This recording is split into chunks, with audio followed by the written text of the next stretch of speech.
Correct the following sentence. The children enjoyed in the park. ఇక్కడ enjoyed అనేటువంటి verb transitive verb.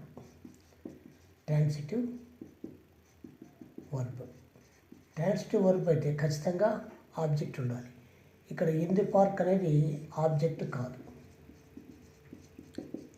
కాబట్టి enjoyed తర్వాత object రాయాలి అంటే సబ్జెక్ట్ని బట్టి మనం రిఫ్లెక్సివ్ ప్రొనౌన్ రాయవచ్చు. అంటే చిల్డ్రన్ అంటే దే కదా, దీనికి ప్రొనౌన్ చిల్డ్రన్కి దే వాడవచ్చు.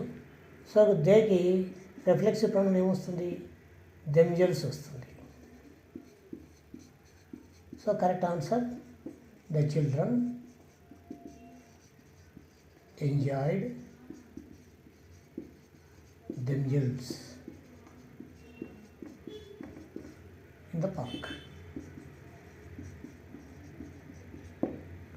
Suppose subject I unte myself, you unte yourself or yourselves, we unte ourselves, he unte himself, she herself,